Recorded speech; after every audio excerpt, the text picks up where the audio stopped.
চট্টগ্রাম বিশ্ববিদ্যালয়ের শিক্ষার্থী ও এলাকাবাসীর সংঘর্ষের ঘটনায় উদ্ভূত পরিস্থিতি মোকাবেলার জন্য গতকাল ৫৬৩তম সিন্ডিকেট সভা করেছে বিশ্ববিদ্যালয় প্রশাসন। এই সভায় ১৩টি সিদ্ধান্ত নেয় বিশ্ববিদ্যালয় প্রশাসন। মঙ্গলবার রাত ৮:৩০টার দিকে উপাচার্যের সম্মেলন কক্ষে সাংবাদিকদের উদ্দেশ্যে সিন্ডিকেট সদস্য সচিব অধ্যাপক ডক্টর মোহাম্মদ সাইফুল ইসলাম সিন্ডিকেটে গৃহীত সিদ্ধান্তগুলো উপস্থাপন করেন। সভায় সংঘর্ষের ঘটনায় বিচার বিভাগীয় তদন্ত কমিটি গঠন করার সিদ্ধান্ত নেওয়া হয়। পাশাপাশি সংঘর্ষে আহত শিক্ষার্থীদের উন্নত চিকিৎসা সেবা প্রদান ও এর ব্যয়ভার বহন বিশ্ববিদ্যালয় কর্তৃপক্ষ বহন করা, ঘটনায় আহত শিক্ষার্থীদের একটি তালিকা প্রস্তুত, বিশ্ববিদ্যালয় মেডিকেল সেন্টারকে আধুনিকায়নের লক্ষ্যে দ্রুততম সময়ের মধ্যে 2টি অ্যাম্বুলেন্স ক্রয় ও 50 শয্যা বিশিষ্ট আধুনিক হাসপাতালে রূপান্তরের জন্য ডিপিপি প্রণয়ন করে সরকারের নিকট দাখিলের সিদ্ধান্ত সহ 13টি সিদ্ধান্ত নেওয়া হয়। সিন্ডিকেট সভা হলেও এখন পর্যন্ত স্বাভাবিক ক্লাস কার্যক্রমে ফেরেনি অধিকাংশ শিক্ষার্থীরা। 4 তারিখ পর্যন্ত বন্ধ রয়েছে পরীক্ষা কার্যক্রম। এদিকে বিশ্ববিদ্যালয়ের পার্শ্ববর্তী এলাকায় জারি থাকা 144 ধারা উঠে নেওয়া হয়েছে। দর্শক, চট্টগ্রাম বিশ্ববিদ্যালয়ের আজকের পরিস্থিতি আমরা জানবো। এই মুহূর্তে সহকর্মী মাহফুজ শুভ্র যুক্ত হচ্ছেন আমাদের সঙ্গে।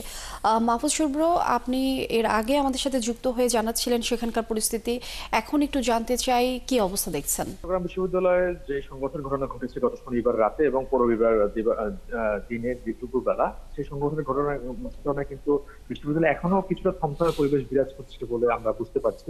আমরা দেখেছি যে বিশ্ববিদ্যালয়ে যে শাটল ট্রেন গুলো আসে ক্যাম্পাসে, এই শাটল ট্রেন গুলোতে কিন্তু শিক্ষার্থীদের আধিক্য তেমন নেই। কিছু কিছু শিক্ষার্থীরা এসেছেন অবশ্যই, তবে অধিকাংশ শিক্ষার্থীরাই কিন্তু আতঙ্কগ্রস্ত হয়ে অথবা বিশ্ববিদ্যালয়ের পরীক্ষা কার্যক্রম বন্ধ থাকার জন্য তারা ক্লাস কার্যক্রমে এখন পর্যন্ত স্বাভাবিকভাবে ফিরছেন না বলে আমরা যেটি দেখতে পাচ্ছি। এবং আমরা যে আপনাকে যে একটা বিষয় একটু বলে রাখি, সেটা হলো যে চট্টগ্রাম বিশ্ববিদ্যালয়ের যে 2 নং গেট সংলগ্ন যে এলাকাটি রয়েছে, সেই এলাকায় কিন্তু বেশ কিছু শিক্ষার্থী, অনেক শিক্ষার্থী আসলে সেখানে বসবাস করে। আবাসিক যে মেস গুলো রয়েছে, কটেজ গুলো রয়েছে, সেখানে যেহেতু সংঘর্ষের ঘটনা ঘটেছে এবং গতকাল রাত 12টা পর্যন্ত সেখানে 144 ধারা জারি ছিল এবং সেটি আজকে বহাল নেই, কিন্তু তারপরেও কিন্তু শিক্ষার্থীরা সেখানে ফিরতে পারছে না।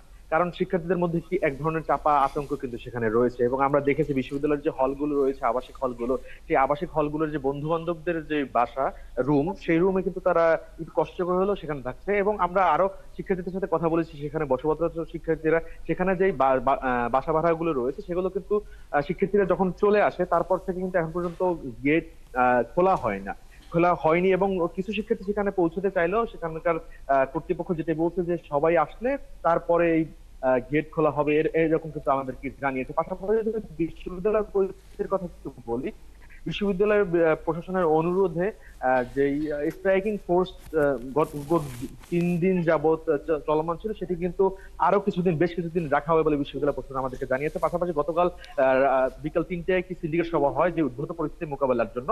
সেই সিন্ডিকেট সভায় কিন্তু বেশ কিছু সিদ্ধান্ত নেওয়া হয়। এর মধ্যে অন্যতম একটি সিদ্ধান্ত ছিল যে বিশ্ববিদ্যালয়ের যে আবাসিক হলগুলো, 10তলা ভবনের 10টি আবাসিক হল নির্মাণ করার জন্য ঊর্ধ্বতন কর্তৃপক্ষ বিশ্ববিদ্যালয় প্রশাসন জানাবে বলে আমাদেরকে জানিয়েছে। পাশাপাশি বিশ্ববিদ্যালয়ের সার্বিক নিরাপত্তা ব্যবস্থা জোরদার করার জন্য একটি মডেল থানার আবেদন করা হয়েছে গতকালকে, এবং এই চিঠিও প্রদান করেছে বিশ্ববিদ্যালয় কর্তৃপক্ষ। পাশাপাশি বিশ্ববিদ্যালয়ের যে রেল ক্রসিং এরিয়াটি রয়েছে, সেই রেল ক্রসিং এলাকায় একটি পুলিশ ফাঁড়ি স্থাপন করার জন্য বিশ্ববিদ্যালয় প্রশাসন ইতিমধ্যে আবেদন করেছে। তো চট্টগ্রাম বিশ্ববিদ্যালয়ের যে সার্বিক পরিস্থিতি, এই নিয়ে ছিল আমার কাছে সর্বশেষ লিনিয়া। মাহফুজ শুভ্র, অনেক ধন্যবাদ আপনাকে যুক্ত হবার জন্য। দর্শক, চট্টগ্রাম বিশ্ববিদ্যালয়ের এখনকার পরিস্থিতি আমরা জানছিলাম সহকর্মী মাহফুজ শুভ্রর কাছ থেকে।